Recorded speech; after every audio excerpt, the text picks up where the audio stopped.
জ্ঞান ফেরেনি। বর্তমান সময়ে বাংলাদেশে দর্শনের মাত্রা এতটাই ভয়াবহ রূপ ধারণ করেছে, রেহাই পাচ্ছে না ৫-৭ বছরের বাচ্চা মেয়েরাও। বাংলাদেশের আইনকে এর জন্য প্রধানভাবে দায়ী করা যায়, যেখানে বিচার ব্যবস্থা খুবই দুর্বল।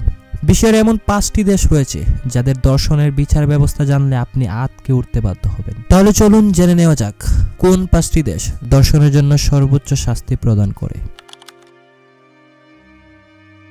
চীনে দর্শনের সাজা অত্যন্ত কঠোর।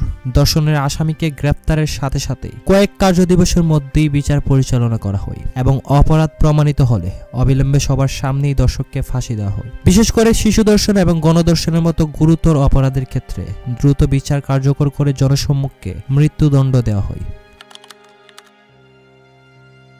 শরিয়া আইনের ভিত্তিতে পরিচালিত সৌদি আরবের দর্শনের সাজা অত্যন্ত কঠোর।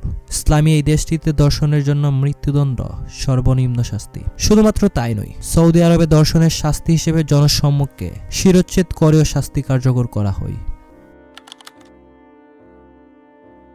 ইরানে দর্শনের সর্বনিম্ন শাস্তি মৃত্যুদণ্ড। সাধারণত ফাঁসি দিয়ে কার্যকর হয় এ শাস্তি। দেশটিতে ইসলামী আইন অনুসারে দর্শনের মতো অপরাধে কোনো ছাড় নেই, দর্শনকারী হোক কোনো প্রভাবশালী ব্যক্তি বা গোষ্ঠী। বিশেষ করে শিশু সহিংসতায় দেশটিতে ৩ কার্যদিবসেই এ শাস্তি প্রদান করা হয়।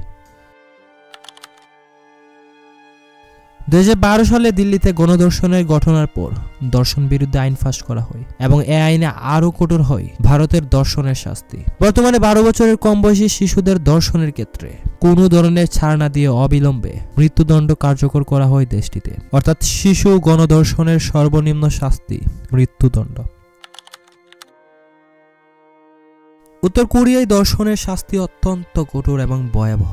বিশেষ করে দর্শককে তারা রাষ্ট্রবিরোধী অপরাধী মনে করেন এবং জনসম্মুখে মৃত্যুদণ্ড কার্যকর করা হয়। কোনো কোনো ক্ষেত্রে ধর্ষকের ক্ষেত্রে মৃত্যুদণ্ড কার্যকর করা হয়।